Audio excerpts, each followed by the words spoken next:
Back to my channel खवय्येस कट्टा। आज आपण अशीच एक हिवाळी रेसिपी घेऊन आलेलो आहोत। आमच्या घरी आमची आजी आवर्जून करायची मुळ्याची भाजी, मुळ्याची कोशिंबीर, मुळ्याची पचडी। पण आज आपण इकडे बघणार आहोत या जनरेशनच्या मुलांना ह्या गोष्टी माहीतच नसतील, तर मुळ्याची कोशिंबीर करायला आपल्याला अगदी हाताखालच्या गोष्टी लागतात। फार अशा कुठल्या वेगळ्या गोष्टी आउट ऑफ बॉक्स मधल्या लागत नाहीत आणि ती तितकीच पौष्टिक आहे आणि ही साइडर जरी डिश असली तरी तुमच्या जेवणाची चव ही खूप वाढवते। चला तर पाहूया आज आपण ही रेसिपी कशी करायची आहे ती। आज आपण इकडे मुळ्याची कोशिंबीर बघत आहोत दह्यातली। त्यासाठी मी इथे लाल मुळा घेतला आहे। थंडीच्या सीझन मध्ये आपल्याला मार्केटमध्ये खूप छान कोवळे असे मुळे दिसतात, त्यातला मी हा मुळा आणला। मला पण ते मुळा आवडीने खाल्ला पाहिजे, कारण ह्या सीझन मध्ये येणारा मुळा हा चांगला चविष्ट असतो। येणाऱ्या सगळ्याच भाज्यांना ही चांगली चव असते।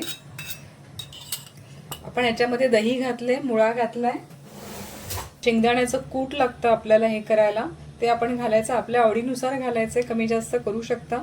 इथे मी थोडी कोथिंबीर आणि थोडासा एक मुळ्याचा पाला घेतला आहे, ऑप्शनल आहे, पण तुम्ही कोथिंबीर तर नक्कीच घालू शकता।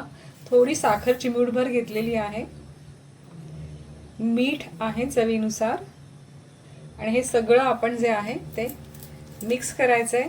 तुम्हाला दह्याचं प्रमाण जास्त ठेवायचं असेल तर तुम्ही ठेवू शकता, पण मी इथे मोजकच ठेवलेलं आहे, कारण खूप जास्त दही घेतलं तर मग ती कोशिंबीर कमी आणि दह्याचं रायतं जास्त वाटतं। सो आपण इतकंच घालायचं त्याच्यामध्ये, आणि याला आपण वरून एक छानशी अशी फोडणी देणार आहोत। मी याच्यामध्ये कोथिंबीरीबरोबर बारीक चिरलेली मिरची पण टाकली आहे। तुम्हाला मिरची जर फोडणीत घालायची असेल तेव्हा पण घालू शकता, पण मला शक्यतो मिरची अशी कच्चीच लागते, आम्हाला आवडते। बघा इथे मी अशा बारीक खूप फाईन चॉप केलेल्या आहेत मिरच्या, आणि त्या घातल्या। तिखट तुमच्या आवडीप्रमाणे करा, कोशिंबीर आहे ती आपल्या टेस्टनुसार आपण कमी जास्त करू शकता।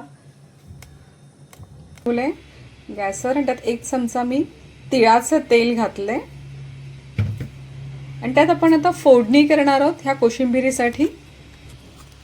सगळ्यात आधी मी कढीपत्त्याची 3 ते 4 पानं घालते, हिंग, मोहरी,